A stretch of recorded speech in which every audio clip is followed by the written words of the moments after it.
wanna be anything other than what I've been trying to be lately. All I have to do is think of me and have peace of mind.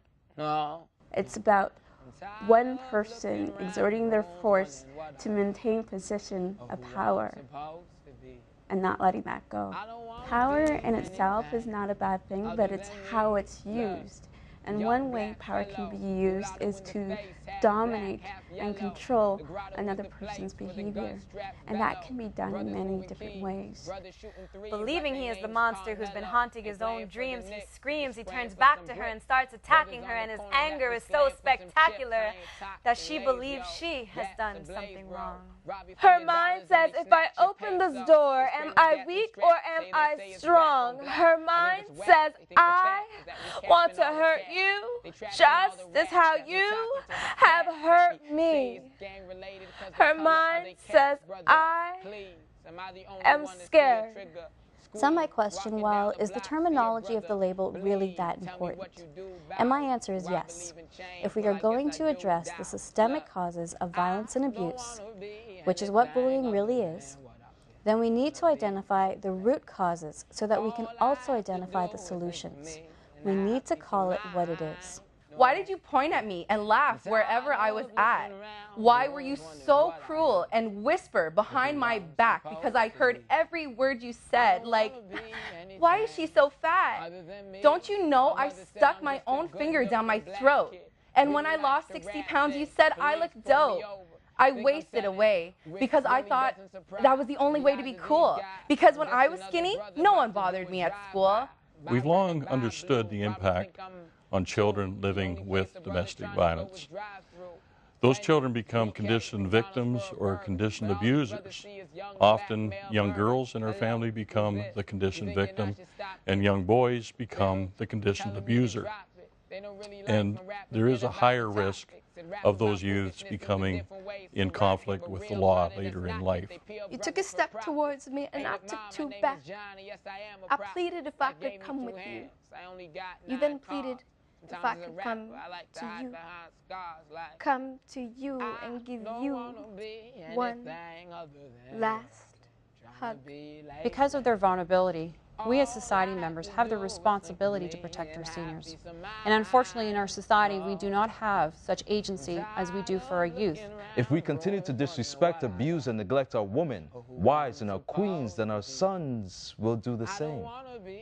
Fathers, let us raise our sons, princes, and future kings as God-fearing, righteous men of integrity, to have respect for themselves and for all women, and not to look at women as inferior sexual objects for their own selfish gains or personal desires. The language used by some within sports culture is a great insight into the limiting ideas of masculinity and how narrow ideas of gender are used as weapons to police men and boys, regardless of their sexual orientation. In competition and struggle, when trying to incite anger in an opponent, as well as bring out the best in a teammate, the quickest go-to for many men is to challenge their manhood. This man-up culture, having to constantly assert and prove your manhood, is the silent weapon heard round the world. I'm tired of looking around rooms wondering what I gotta do or who I'm supposed to be. I don't wanna be anything other than me. I said, I don't wanna. I believe fear to be a manifestation of unrealistic panic due to not knowing or understanding a situation, person, or moment. And when fight or flight sets in, most folks want to fight. And usually they're fighting their own fear and projecting it onto someone who resembles that which they fear most. In my 21 years of life, I've learned that we all wear masks. So we're playing a masquerade game of charades, playing the roles of those who claim to fame, and some haven't even found themselves. Now, speaking on behalf of Canada's diverse faith communities, I can tell you without a doubt that any attempt to compel or coerce another person or to single them out for ridicule is just not permissible behavior. My being a lesbian is literally the least exciting thing about me. It's easy to feel, though, like it's the only thing people see. But I can promise you that people will start taking an interest in things like who you want to be in the next 5 years, what your favorite music is, or what your interests are. I know because I lived it. A soul that I have always had will speak. Speak as if forced to be silent for too long. Speak as if the masses must hear, will hear, need to hear. When we have social inclusion, we create an inclusive society where we have all contributions and all perspectives that build a stronger society. Well, I'm here to tell you that I went from being that bullied kid to being something much better. And I did that because I believed that there was hope in change. And change, for me, was what it was all about.